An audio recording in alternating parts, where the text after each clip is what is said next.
So good morning or afternoon, I guess, depending on where you're at. My name is Matt Baldwin, and I will be your host today.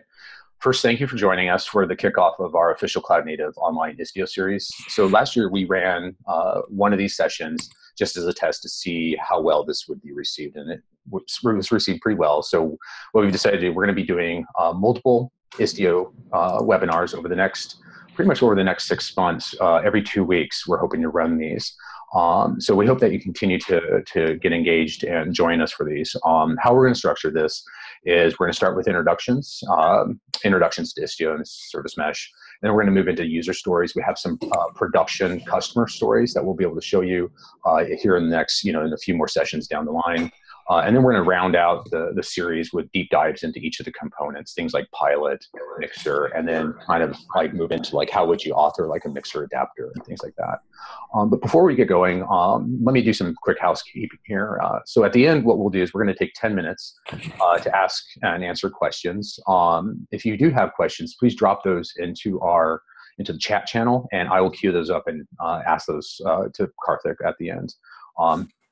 As you guys know, joining us today, we have Karthik, who's Director of Solution Architecture at Tegera. So he's going to be giving us an introduction to the Istio Service Mesh. With that said, Karthik, I'm going to go ahead and hand this over to you. Thanks, Matt, and good morning or good evening, everyone. Thanks for joining us. Let me kind of start this off with a little bit of context here. In fact, let me even start with a quick story. So back in the day when I was buying my very first car, right? So I was shopping around for different cars, and at the time doing all these test drives of cars. And then someone took me to a little Mustang showroom and took me for a Mustang test drive and literally made me drive the car, like literally drive it. And ever since, once I've realized what a car could do, especially a Mustang, I was hooked, right? And then for years and years, I've had my Mustang, tweaked with it, changed things around. But ultimately, it comes down to sort of their first experience in using a car, like any typical auto sort of enthusiast.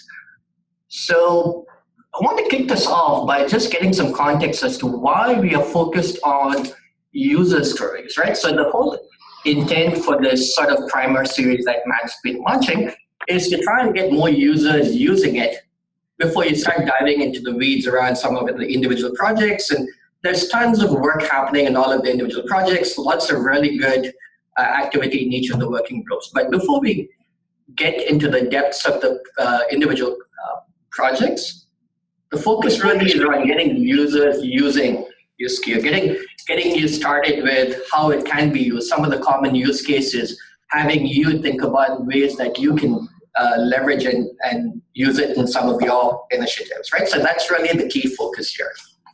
So that said, I want to just set some context to what we're going to do today. So for some of you, I see a couple of you who are pretty, I would call advanced users of Istio. This is not going to be an advanced talk. This session today is really to help launch this whole series. And over the next few weeks, we'll have speakers who are sort of leaders of different parts of the Istio community, driving some of the different working groups. And so we'll go into some of those other topics in a lot more depth in subsequent sessions. The plan for today is to get people started with using Istio and using Envoy. And the focus is on, if you haven't already installed it, to get you started so that you can follow along with the subsequent sessions of the series. And we really have some top-notch speakers lined up. Mark has some top-notch speakers lined up for the sessions. And again, not to say that the use cases we'll talk about today are the use cases. It's just to help guide your thinking, to help get your creative uses going. And the focus really is around getting you to adopt this, think about ways that a service mesh can help you, and to come back and collaborate with the community, with all the folks in the subsequent session, as well as in the upstream Istio community around some of your use cases. And much of the focus today would be on sort of walking through a demo of some of these use cases and the deployment scenarios. So it'll help you get started, right? So this is not going to be a advanced talk today. This is really focused on getting you started. That said, I am going to assume that you are fairly familiar with Kubernetes concepts, especially there's been a lot of evolution of Kubernetes over the last year, that you're relatively familiar with the Kubernetes concepts. You're generally familiar with microservices patterns. In fact, I would just call it services patterns, not necessarily microservices, but modern application deployment. And also that you understand, and can we mute folks if you're not talking, please? Thank you. And that you understand the general sort of open source principles which are commonly used today, which is to build an MVP quickly, innovate rapidly, which means that when you innovate rapidly, things do break. And ultimately, your system design is, you need to focus on your system design that even when parts of your system break, your overall application availability, your overall system availability is still there, right? So keep in mind that there is a lot of innovation happening in the Istio community today, and will continue to happen for the next few months. But that said, with some good focus on overall system design, you have some understanding of the fact that these can be brought in a phased manner. And even as individual components iterate quite rapidly, you have an understanding of what's happening, why it's happening, and have an overall system that is tolerant of that, right? So today when we talk about deploying Istio, my recommendation would be to set up a separate namespace where you can experiment with Istio. You can experiment with some of the service mesh components. And as these features evolve quite rapidly, you have sort of a nice little test sandbox in which you can play. Okay. Won't spend significant time on sort of microservices deployment patterns itself, but what we will focus on today from a connectivity perspective is the kinds of challenges and opportunities for improving how we connect microservices together, and really the value of a service mesh, right? As you guys know, over the last 10 or so years, the way people deploy services into production has evolved quite rapidly towards now where you're rolling out individual components of services, individual microservices, and doing that in a very rapid pace, right, on various cloud platforms. And as you do this at scale, you start to find that how these microservices interact with each other and the connectivity fabric that they need has sort of evolved as well. So now it's more important than ever that the connectivity layer, the communication layers for these microservices provide the right sets of glue in connecting these microservices together. And when you have failures in different parts of your infrastructure, when you have failures in different parts of your application ecosystem, when you have different sort of real-world load patterns, that the connectivity fabric be able to sort of tolerate all of that, help facilitate healing around failures, help manage how your services get presented to the outside world, and generally present an overall system view that is fairly stable, despite the fact that there's all of these changes happening behind the scenes.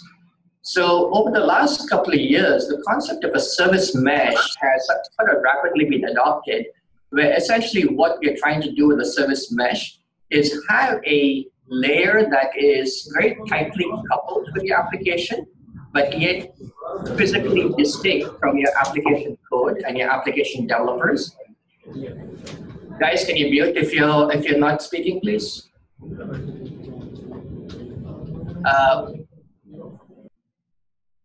Thanks, Matt. And if you mute staff, just remember to unmute because that's the room system. Cool.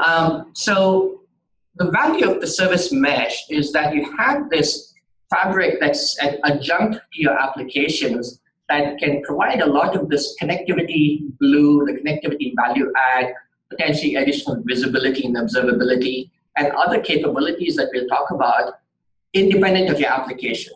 So just because your application developers focus on improving your applications, making it innovate rapidly, you have a fabric that can be attached to that dynamically and can provide a lot of the additional value add that is focused on the connectivity and observability from the networking perspective and the fabric perspective, without having to have your application developers worry about that.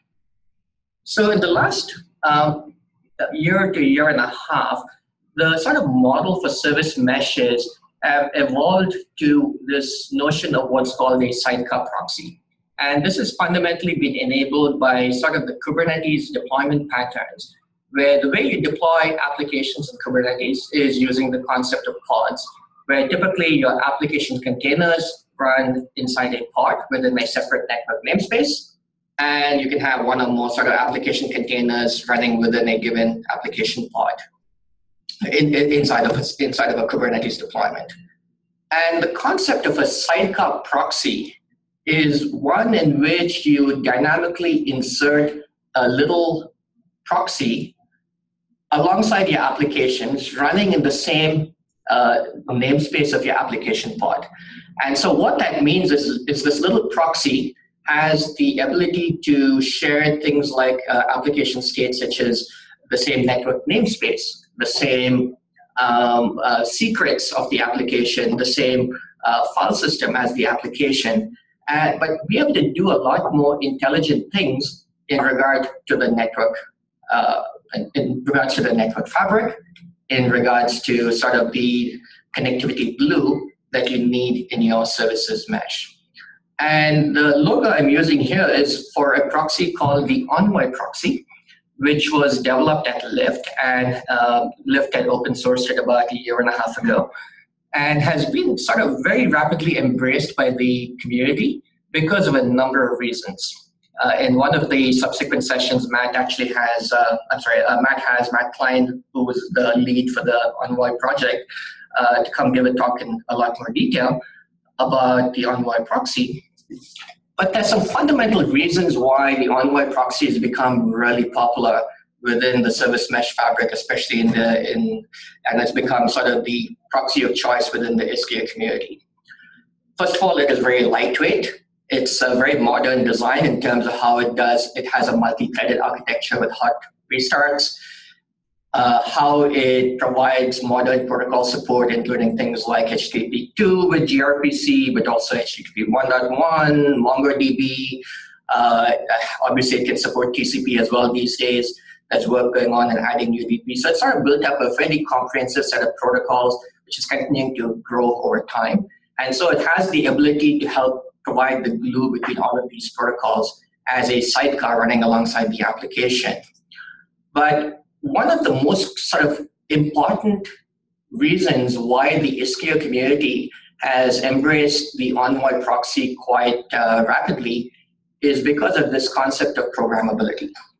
So the nice thing in the Envoy design is that Envoy from the get-go has always had this notion that it can be this universal data plane, and you have a control plane of some kind that is programming the rules in which dictate how this proxy behaves.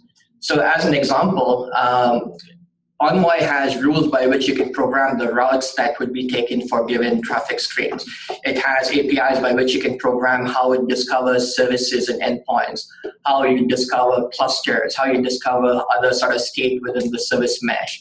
And having this sort of very programmable set of APIs enables the Envoy proxy to be programmed in a very flexible manner across the service mesh. And so fundamentally, the Envoy proxy, with its programmability combined with its performance and its lightweight nature, as well as all of the other sort of capabilities such as protocol support and so on, have enabled it to become one of the more popular sidecar proxies in use in service meshes today, right? And today, Envoy itself is a CNCF project, and the community has just grown quite a bit in the last year as it's being adopted more and more into production. And the flip side of this is that Envoy provides what we call in the community as a data plane for the service mesh, right? So it is running alongside the applications, and the demo will show you how that actually works in practice. And it's something that gets injected alongside your application pods for your application. But there's something that programs the rules that dictate how Envoy treats traffic from the application. There's something that provides Envoy the certificates to use when Envoy is transparent at providing security to your application. There's something that provides Envoy the policy rules that dictate whether or not it should permit traffic to flow. There's a sort of a control plane by which Envoy, as it measures the real-time performance, whether active through active performance measurement or passive performance monitoring, where it can store all of that data across the service mesh. And that is really the Istio control plane that we'll be talking about today.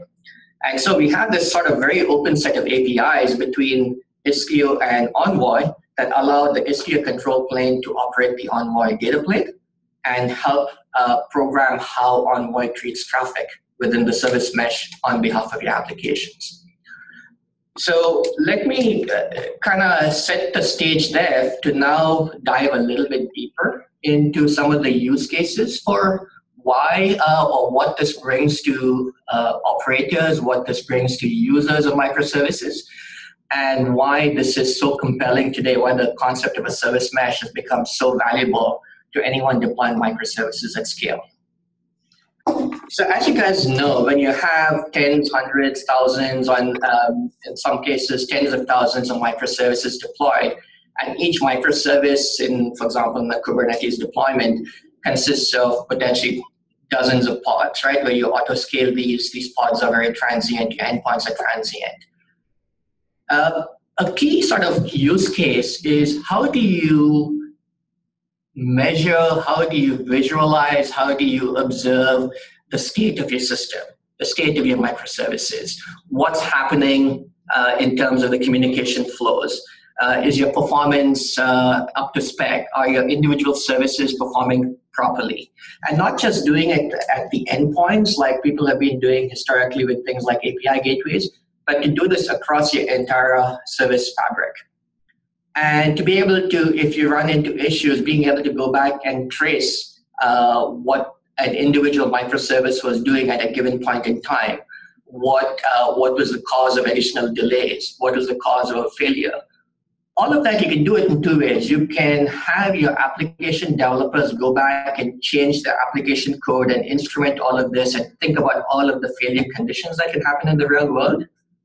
Or what a service mesh enables is to dynamically plug in the service mesh data plane and control plane that monitor all of this transparent to your application and give you this visibility without you having to modify your application, right? And so observability is a critical use case for any sort of modern services deployment at scale. Another sort of major use case is being able to do dynamic traffic management.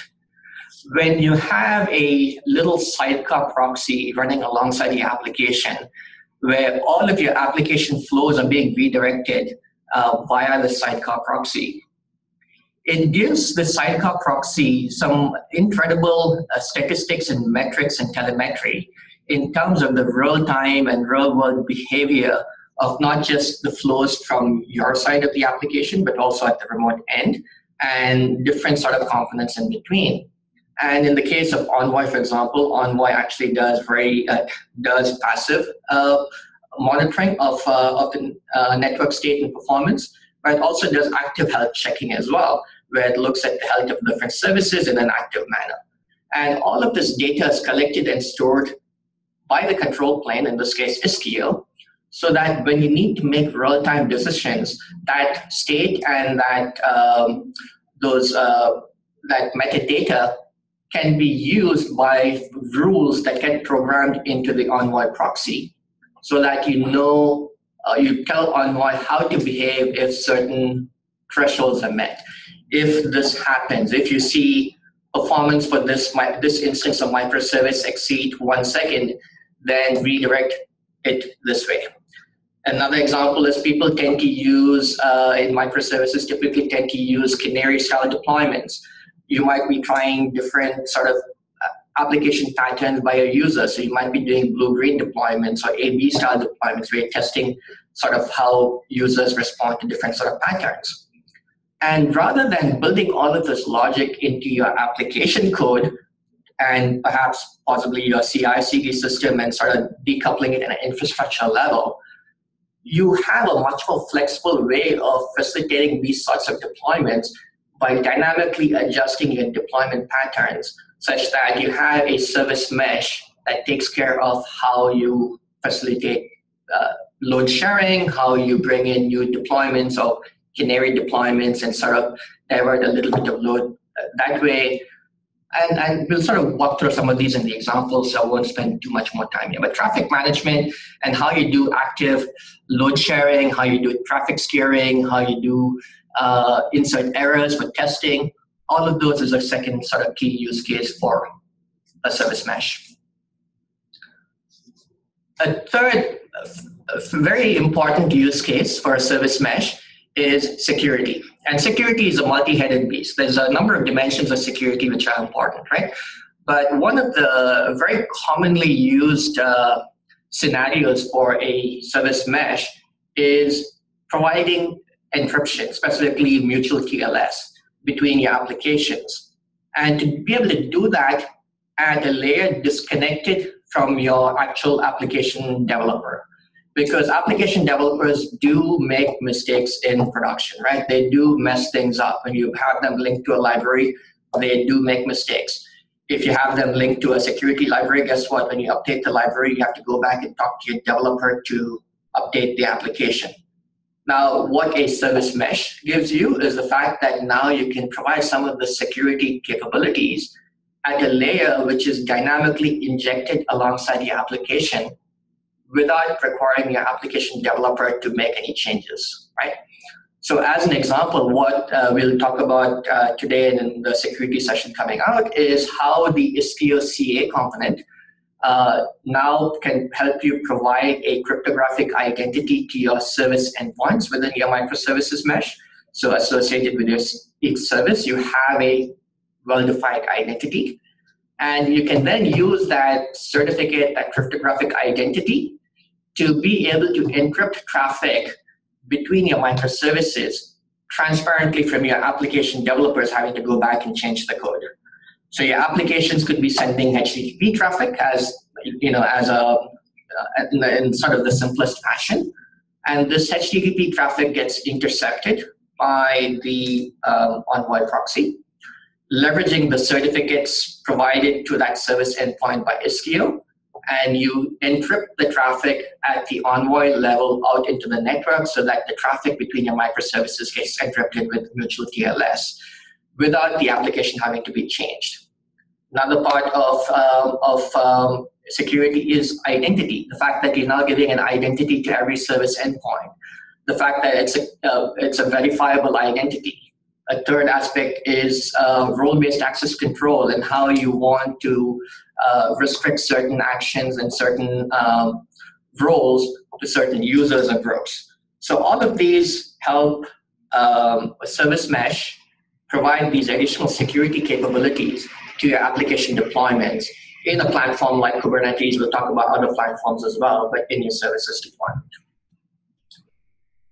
Policy. I talked about the fact that the service mesh, by value of being an adjunct to your applications, is gathering a ton of data.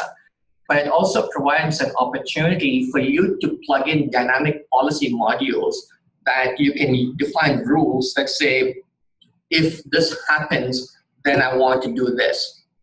On this particular microservice, I want to set my quota to say that this is sort of the limit. For example, if you have a service that's reaching out to an external cloud service, you may want to set a quota that says, I do not want to exceed this many queries per second on this public cloud service, because if you do, guess what? You're going to be charged more.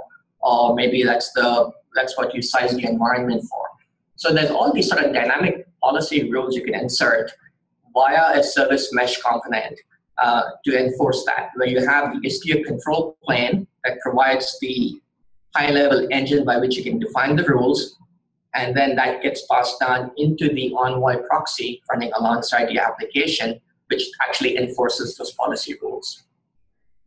You can have integrations with a number of external plugins. So if you want to collect that telemetry data and have it processed by a monitoring engine of your choice, if you have a SIM system for security and incident monitoring, all of this data can be aggregated, processed, and harnessed at a service mesh level, so that all of these plugins can then provide visibility, they can provide intelligence at a cluster-wide level, as opposed to at needing to be integrated on individual sort of applications in a much more arduous fashion, right? So let me actually pause with some of the slides there, and I have a couple more as well. I talk about ingress and egress, which is something which is honestly, I shouldn't be combining ingress, egress, and API management because they are very distinct use cases. There's obviously some sort of interesting ways you can connect it to. But I'm sure many of you use API gateways today. That's a fairly common pattern from a few years ago.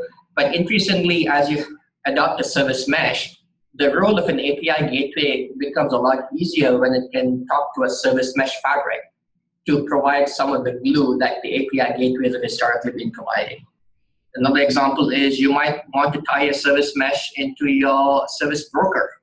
So if you're using something like the Open Service Broker, there are ways you can integrate that with your service mesh to make sure that when a service is available in a given cluster, that is advertised by the correct broker components that's running in the service mesh to provide that glue between something like an Open Service Broker and say something like an Istio service mesh. Let me pause there on use cases because what I want to do now is to get you guys started, right? Let's get you started with Istio. Let's get you started with some of these use cases, and then we can come back and look at some of these in more detail. And hopefully, as you go through some of the next sessions, you'll be able to follow along with some of these use cases. So let's first start by installing Istio. So I have a Kubernetes cluster running here. I have a master and a couple of nodes. It's still running. There it is. And I've already downloaded Istio. So if you go to istio.io, you can download the Istio releases. The current release is 0.50, which is what we'll be using here. And installing Istio is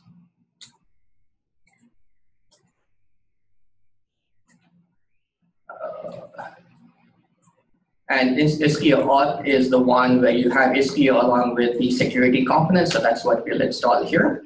Oops, I've seen this happen on a couple of occasions. This is 0.50 has a couple of bugs. There's actually going to be a 0.51 that's coming out in a day or two. So I would encourage you to use that instead. Let's do that again.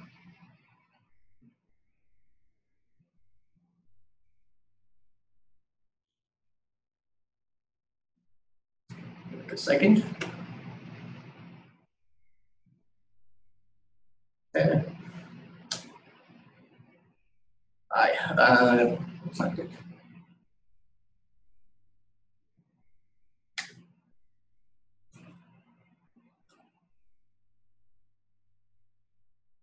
Sometimes you need to give it a little time to settle down. So let's try this one more time.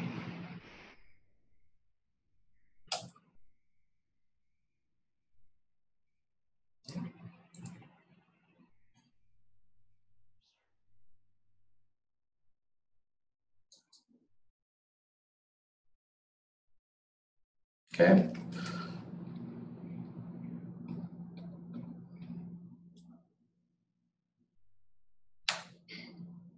All right, finally.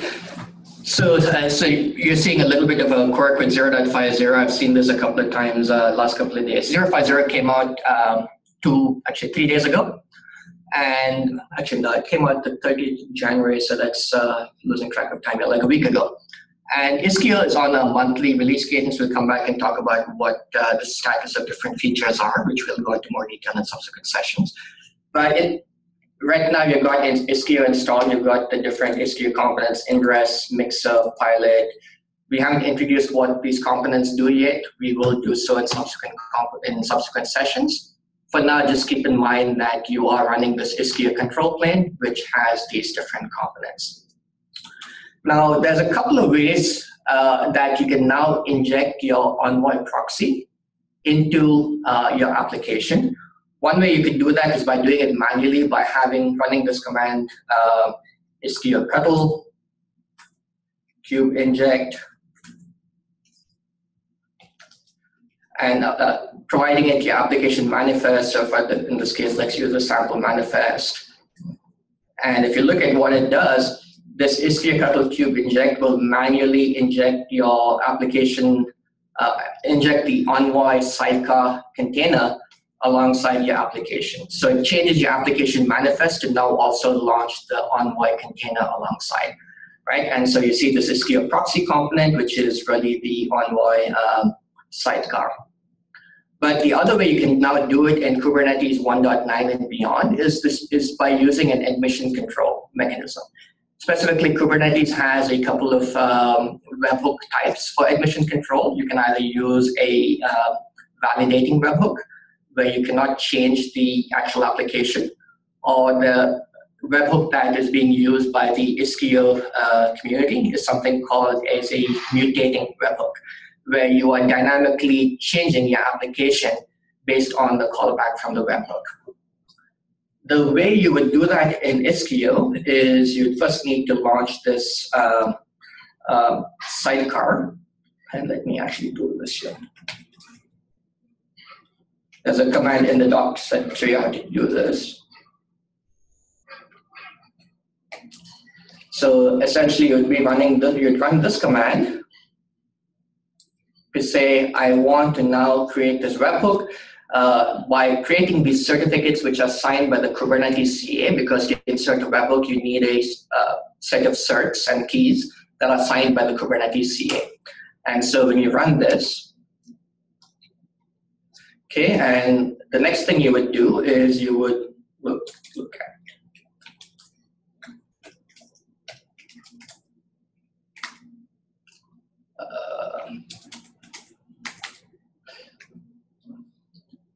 sidecar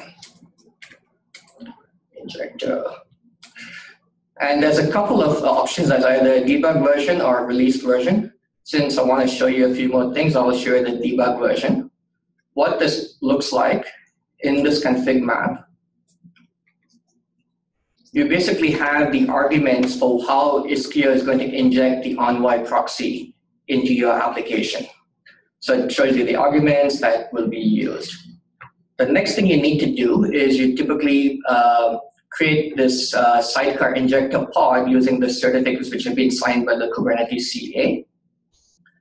And that's sort of how you do this. So you create a YAML for your sidecar injector and then apply it. Oops.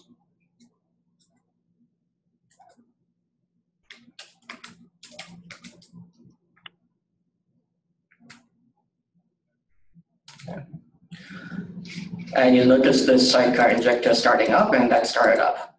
So what this means is now you have an injector that's going to automatically inject Envoy into your application, but it does so only on the namespaces where you have this additional label that says Istio injection equals enabled.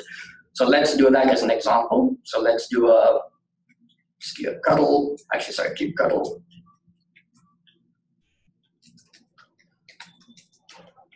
Let's do that in the default namespace.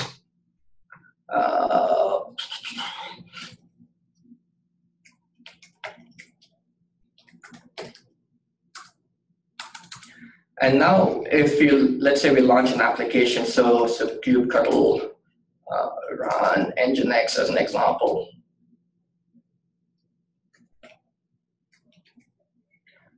Okay.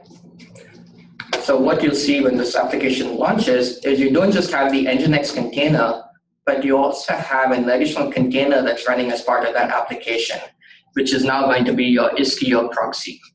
So if you want to take a look at what that looks like,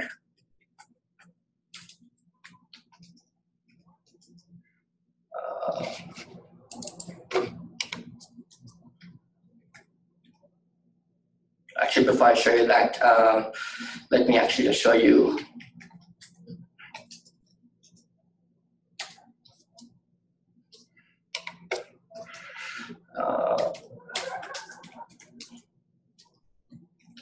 To see what is actually running here. So if you look at the pod spec for the application, obviously you have your Nginx image, but you'll also notice that a number of arguments for the Sidecar Proxy are being added on, as well as this debug version of the Istio proxy, which is essentially the Envoy proxy built by Istio with some additional debug options, which is now running as a sidecar to your application.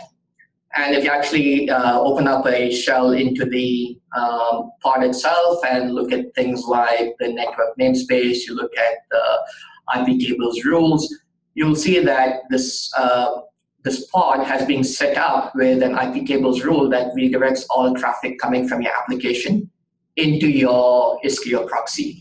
So in effect, the Istio proxy is now capturing all application traffic and then decides how to forward it on, right? And the forwarding is now defined by your Istio control plane.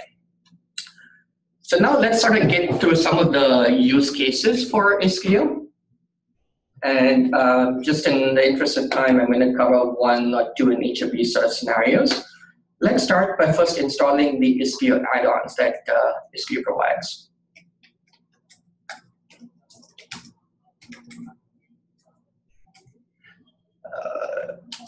So as an example, the add-ons I'm installing here are Grafana for dashboarding to give you visibility in how your applications are performing, Jaeger for tracing, Prometheus for monitoring, and Jaeger obviously uses Zipkin as well. There's a few other add-ons, Service Graph.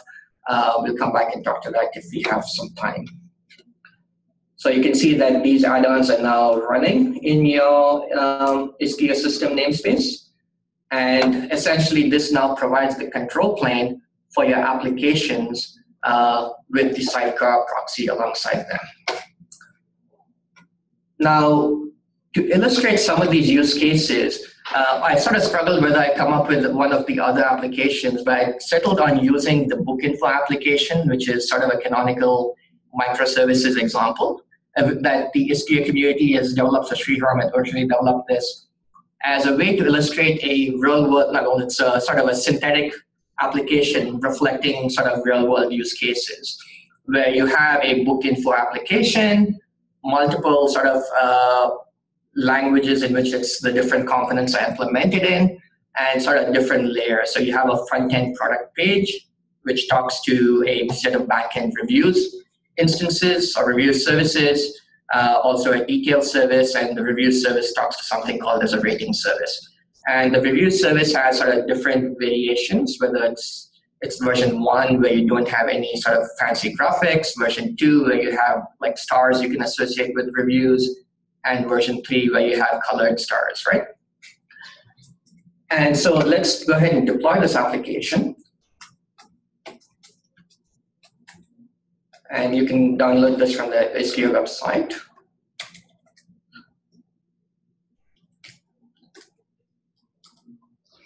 And you'll notice that this application was launching up here.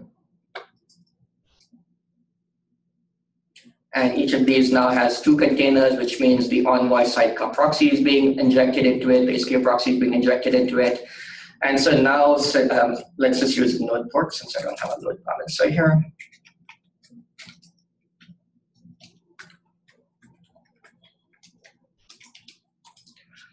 In this case, I will be going to the Istio ingress, which is on port 31849. So if I go to my browser,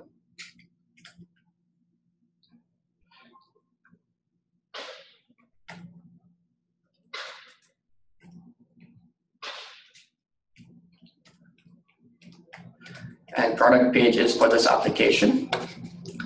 I see this front end for this application, where essentially, if I do a shift reload, you should see different versions of this application, some of which give you these colored stars, depending on if the reviews has version 1 or version 2, you'll see the stars, colored stars, or black stars, or no stars at all, right? And in the absence of any more advanced rules that you program into Istio, Istio simply sets up rules to round robin. So the Envoy proxy round robins among the different versions of the review service.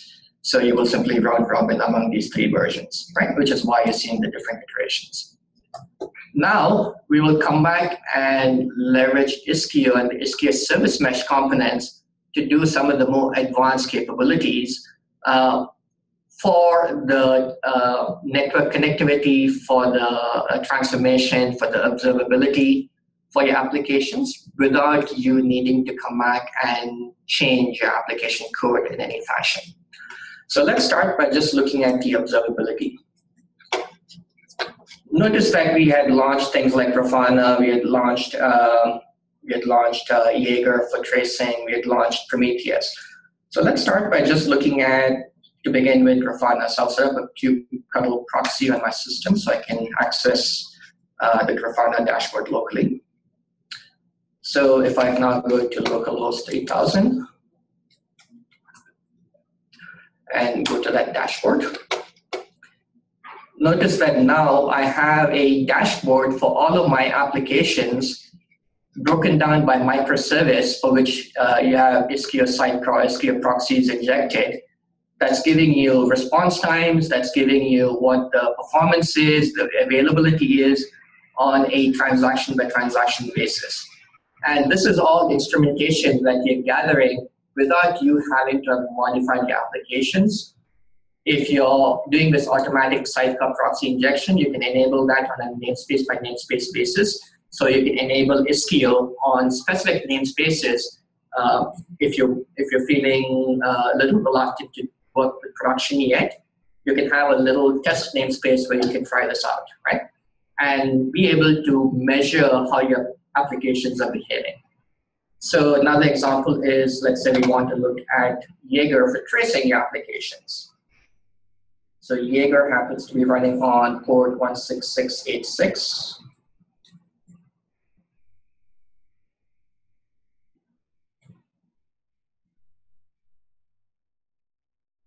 So I'll set up a little Kubernetes proxy here.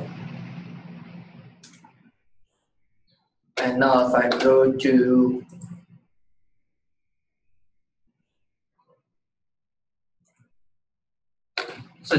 here's my Jaeger dashboard.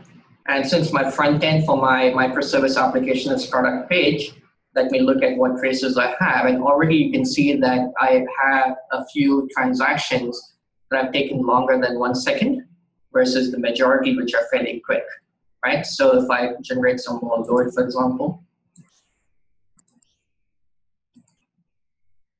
I'm now looking at my Jaeger traces and I'm getting some visibility here. And I can look at why each of these transactions are taking longer. It looks like the majority of time is being spent in the reviews. And I can go back and troubleshoot my application to figure out what's causing that sort of increased latency, right? Again, this is all without having changed the application. This is data that the service mesh is giving you, transparent to your application developer going to have to go back and insert all of this additional functionality to the application. This is something you're getting transparently. So that's sort of observability, and if you have time, I can come back and talk to things like Service Graph or Prometheus or other sort of common components that we have as add-ons in Istio today. Let me jump to sort of a second major use case, which is traffic management. And a couple of examples of what I'll show you today is when you want to do a canary-style rollout for a new version of a microservice application. The way you would typically do that is you would have your currently running production microservice. So let's say reviews version 1. And then for a specific set of users, maybe a set of pilot users, you would want to transparently redirect those specific users to a different, newer version of a microservice to see if everything is behaving properly. So in Istio, we can do that by attaching route rules to how Istio does its, Istio is programming the Istio proxy to redirect traffic. So if we do a Istio couple,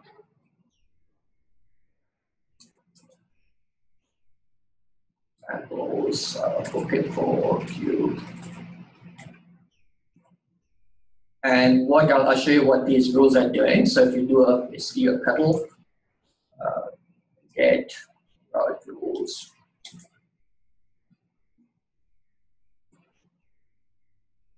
What I'm saying is that Istio couple is being programmed with rules that say send all traffic to version 1 of the reviews application. So from product page, go to version 1. Similarly, from ratings, go to version 1. And so always use version 1 of the reviews application, which has, as you remember, no stars associated with that. So now if you do a reload, the only version you will see is the one without stars. You'll never see the version without with the colored stars because you said always use version 1. But what we'll now come back and do is create a canary deployment for a user called Jason. Review route rule test.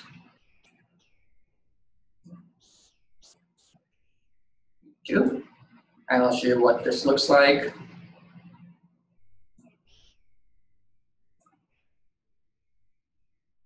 So for user JSON, you're basically redirecting to version 2 of the microservice. So now, if I log in as a regular user, I get the version 1, versus if I log in as user JSON, I get the version 2, which has the black stars. So you can do that sort of example. One last sort of traffic management example before we start looking at getting to questions is, let's see if we can inject some errors. Maybe you want to test this canary style version 2 deployment by saying, I want to dynamically inject errors or delays. So let's say I inject this particular set of route rules.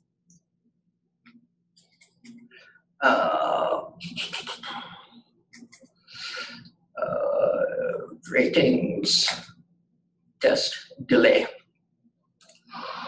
And what this looks like is, essentially I'm saying for user JSON, I want you to insert a delay of 7 seconds as a HTTP fault. So every HTTP transaction from users who are logging in as JSON will get the 7-second delay. And you're using this to inject some chaos, some errors, some delays into your application to see how your application behaves. So now let's say I sign out as JSON. I no longer have the cookie. You notice my performance is good. I'm still getting good performance. But let's say I sign in as JSON. Notice that now I am spinning for a few seconds before the response comes by. I notice that I'm getting this error. That's probably because the threshold has been exceeded, which means I'm getting this failure condition. So if I hit a reload, you notice that my delays are roughly about 7 seconds here. So if I can go back and look at my Jaeger dashboard,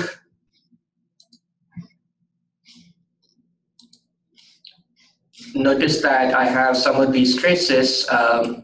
You can't see this. Some of these traces are 10 seconds. So if I click on some of these 10-second traces, you notice that the reviews microservice has inserted 7 seconds of latency. So this is an example of how you can dynamically insert faults, do some chaos testing, see if your microservices are behaving as you would expect them to under these failure scenarios, as another sort of use case for traffic management. One last thing I'll show you from a security perspective before we switch over to the wrapping this up is to do a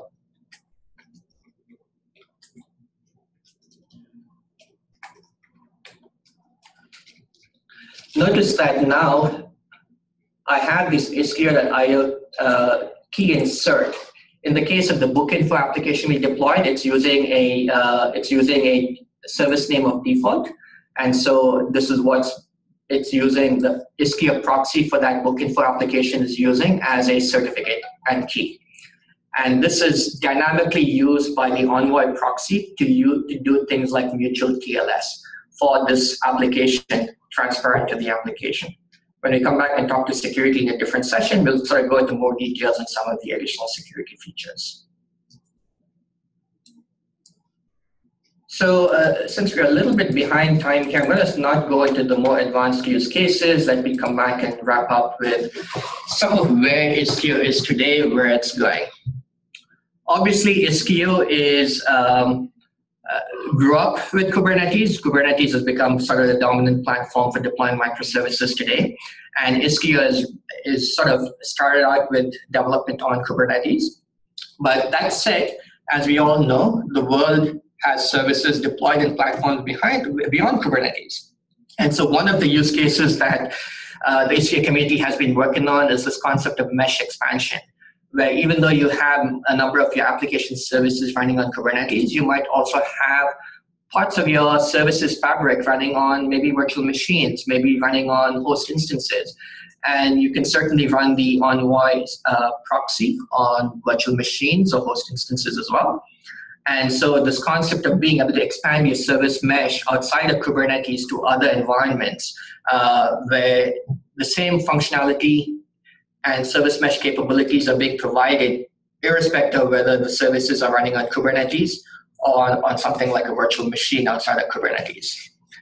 Another deployment scenario for Istio that's being worked on actively is this concept of multi-cluster, where you might have multiple Kubernetes clusters. You might have Kubernetes clusters alongside, say, a Cloud Foundry environment, alongside maybe an OpenShift environment.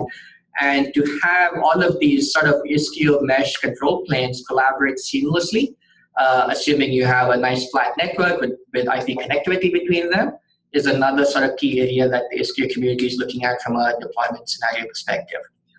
We very briefly touched on ingress and egress. That's another area where there's a lot of work happening, looking beyond the expressiveness of what you can get with the Kubernetes ingress resource, and looking at how do we bring about some of the more advanced capabilities of an Istio service mesh by, there's a work going on this concept of a gateway resource. So there's lots of interesting activities going on, and this is, the Istio space is under very active development in terms of trying to provide some of these real world capabilities to users in sort of a phased manner. And so as we sort of segue into questions, let me give you a little status checkpoint on where we are in the Istio community. Istio is on a monthly release cadence, right? So we're currently at 0.5, which means if you project out a monthly release cadence, you know roughly when we're going to hit a 1.0 release, right? There's never any guarantees, but you can sort of project out.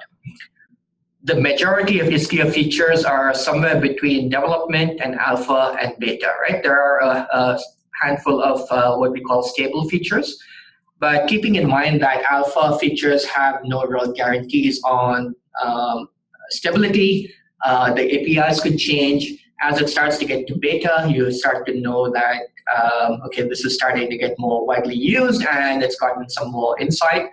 And this is where we'd like more of you, the community, to start using Istio, collaborate with us, bring this into little test namespaces in your environment, understand some of the use cases, come up with use cases that are important to you, and come back and collaborate with us.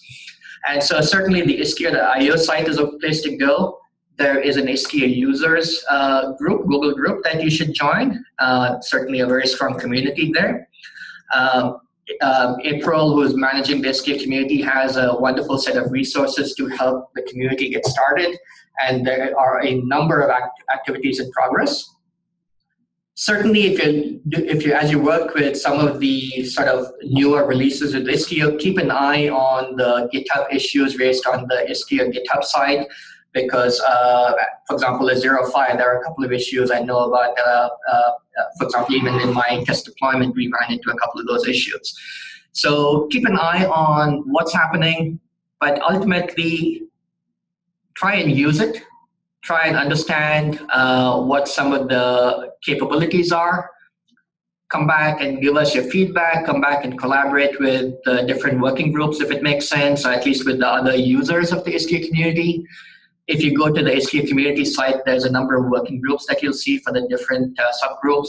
And each of the working group leads and the members there have been doing a wonderful job of balancing all of the innovation possible in Istio with trying to keep it relatively, keeping some attention on making sure that it is not too disruptive for people who are using Istio. So keeping in mind that it is still actively developed, do use it in sort of test environments and give us your feedback. Cool. Thanks, Karthik. Awesome. Cool. So we do have some questions. I should also highlight that the outside of Kubernetes service mesh, we're going to be doing a demo on that in a later session. So we're going to be talking towards that, some of those new features as they also, can everybody go on to mute?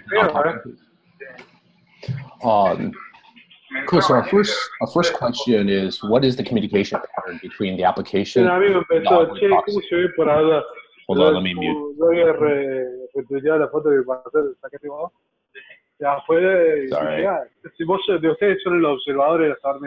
Sorry guys, that's sometimes the challenge with the number of people on a Zoom. There we go. Sorry. So the question is, what is the communication pattern between the application and Envoy proxy in a pod? Does that introduce latency? Yeah, I think there's a number of dimensions that you have to look at from an Envoy as well as an Istio perspective. And today, for example, there's a way that Envoy redirects IP tables. There's also, if you look at how Lyft deployed Envoy, they have a slightly different pattern. There's different ways you can interject the Envoy sidecar.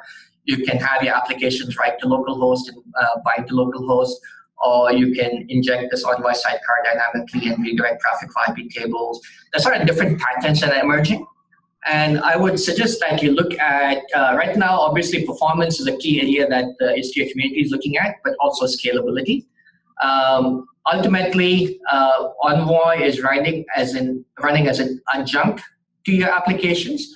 So look at sort of the latency. Yes, there might be a small amount of latency introduced, but when you look at the big scheme of things, when you look at a large number of microservices, also look at the scalability of the overall environment across large numbers of microservices. So this whole topic of performance and scale is, I think, one of the topics we'll cover towards the latter part of this primer series, where we'll go into more detail on some of the elements of the data flow path in terms of how traffic gets to Envoy and then processed. Okay. It's like whenever I ask, I start the question. So you mentioned application transparent tracing. Can you explain how Istio implements cross-service and/or request level tracing without modifying application code? Correct. So I glossed over one little fact there, which is right now there are some trace ID headers that need to be passed on different spans of the application, as you have the application span multiple microservices. That's actually one of the things being looked at, is if there are ways to do that transparently. In the book info, for example, we are sort of processing and passing that trace headers on between different parts of the microservice. That said, the intent is that within individual spans, this trace information is something that is being dynamically injected by Envoy. It can be dynamically injected by Envoy. And a lot of this tracing information can give you some very compelling information. But when you have a microservice that's spanning multiple segments, right now, what I think I showed in the demo does require that trace header to be passed from segment to segment. Next question: Can the proxy data plane also capture traffic from applications that are not HTTP based? An example, PubSub. Yeah, no, excellent question. And I see the Helm question as well. Yeah, so absolutely. So today, what is possible in the Istio service mesh is tied to what is possible in Envoy. Envoy, like I said, supports HTTP 2 with gRPC as well as HTTP 1.1. Both have the ability to go between them. But it also supports TCP traffic, so arbitrary TCP connections can be intercepted. There are a few folks working on UDP. Envoy already has support for MongoDB, but it's also been adding support for a number of other database protocols. If you go back and look at the Envoy website as well as the GitHub issues, you'll see a number of these being actively developed. So despite the fact you have a certain number of protocols today in Envoy, which are pretty widely used, there's always a need for more, and continue to work with the Envoy team to get additional support for these new protocols added. And specifically, also collaborate with the Istio community, specifically within the Istio networking community, make sure that these get added into Istio as well. So yes, we have support for TCP today in Envoy. We have support for HTTP 2 and 1.1. but we're also adding things like UDP and other protocols in the future. And the second part of that, the Helm chart for Istio should generally work. It is currently broken in 0.5.0. It should be fixed shortly. Again, there's a note in the Istio GitHub in one of the issues on what's broken and when it's going to be fixed, so follow along there. But generally speaking, I think over time, you're going to see the community focus more on maintaining the Helm chart so that it doesn't break as often. So if the application produces Prometheus data, can the installation Istio pick up those data values? Absolutely. In fact, I can, yeah, that's even a demo I can show because I didn't show Prometheus, but yes, the answer is absolutely yes. Okay. And you can even insert additional values on behalf of the application that can be collected by Envoy and be scraped by Prometheus. So absolutely. So we'll do the last two questions and then we'll close it up. So how is Istio integrated with network policies between namespaces, and is there any common use case? Yeah, you're touching on one of our favorite topics at Tigera. This is something we've been working a lot on. And so at KubeCon last month, we talked about some of the work we've been doing to unify the concept of network policy along with application policy, and being able to provide some glue in how these get processed. So in other words, we could have network policy in the host at the Kubernetes layer. You can have application policy constructs be used as part of that, but also be able to make that sort of transition very smooth. And so this is a topic we could spend a lot of time on, but I will just say that if you're interested in this, go to the Project Calico GitHub and look up application policy, and you'll see some of the work that's happening there. Also come back and collaborate in the Istio security group where there's some work happening on how we are working to unify network policy in a seamless manner with policy and RBAC and other capabilities in the Istio sense. Yeah. Final question. Is accurate, transparent application request level tracing theoretically possible? That is a very open-ended question. And I think the goal that we have to take is the more we can do that's application agnostic, the better. Ultimately, if you in the real world, you're going to find application scenarios where the application is doing something very unique, and there might be cases, some corner cases, where having some additional application intelligence can help. But generally speaking, if there's a way we can get as much information as we can with the appropriate set of trace headers, with efforts like the open tracing and other sort of initiatives across the community, to take many of the common application patterns and be able to extrapolate that data into giving you visibility, I think that's going to be better for all of us, because it gives us this model by which you don't have to go back and force application developers to think about the complexity of the real world networking elements, the real world performance, and to be able to sort of decouple that visibility. Cool. So that is a great segue to sort of wrap up some of the benefits of a service mesh and the fact that you're getting all of these capabilities usually independent of the application, which is an incredible set of value. Cool. So thank you, Karthik. Thank you for everybody who joined us today. Stay tuned to the meetup page. We're going to announce the next one here in a day or two. We're going to have the video for this posted and the slides available in a couple days too. With that, I'll let everybody get back to their workday. Thanks again. See you guys later. Thanks guys. Thanks for joining. Bye-bye.